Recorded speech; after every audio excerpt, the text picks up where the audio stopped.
Let's get the thoughts on that of Stephen Fayle, who's from the British Society of Paediatric Dentistry. Hi, Stephen. Hello, Rachel. I mean, that does get to the heart of it, doesn't it? It does indeed, and I understand what other people are saying about the dilemma. The British Society of Paediatric Dentistry, which represents all the country's paediatric dentists, is really concerned about the levels of decay in the child population, and of course decay is directly related to sugar consumption. And if we look at breakfast cereals, some research carried out in Cardiff a couple of years ago looked at 13 of the most popular breakfast cereals, finding that 8 of them were in the high category for sugar content. And the high category is nearly a quarter of the content being sugar. And some of these cereals, some of the frontline cereals, more than a third of their content is sugar. And so we're very concerned. We understand that children need energy in the morning. They need a good breakfast.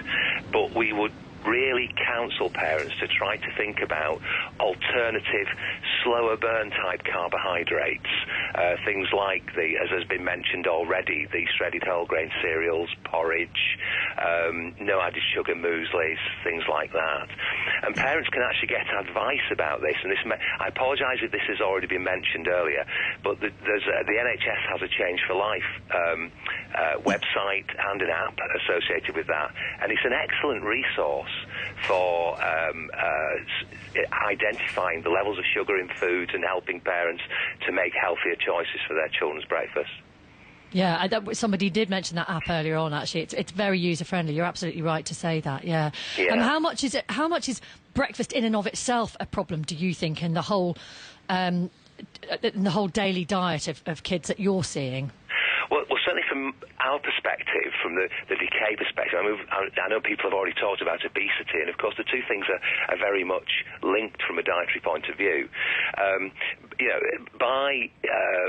Once a child has had breakfast with some of these cereals, many 4 to 6 year old children are exceeding more than half of their daily allowance of sugars just in their breakfast.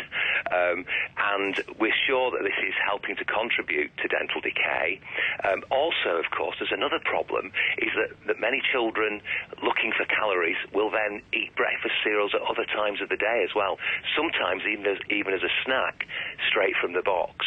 And as probably many of your listeners will know already, dental decay is the commonest reason why children are coming into hospital for general anaesthetic operations. But look, to be honest, I do that with my kids. When they come back from school, they're starving. I direct them to the cereal box. Yes, no, and young growing children have huge energy requirements.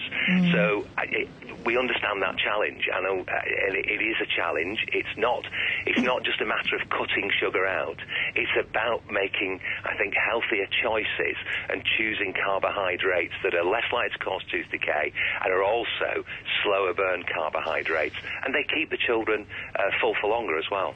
Well, what would you say to Kellogg's then? We've got Chris here from Kellogg's listening, as is Alexa, who's their nutritionist here. What's your message to this company and others like them? Because we're at Kellogg's today, but we could put this message to Nestle or anyone else that produces cereals for the big supermarkets.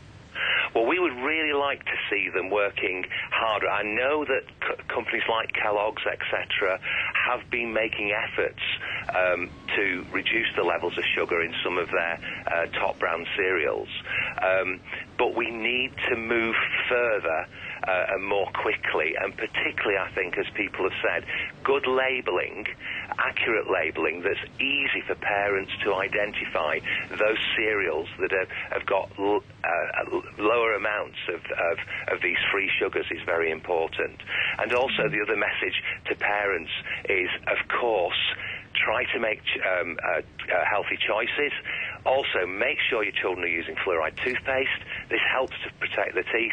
And do get your children along to a family dentist for regular checks. It's free. Dentistry for children is free in the UK. And so having those healthy checks can help to make sure that things aren't going wrong at an early stage and hopefully put those right.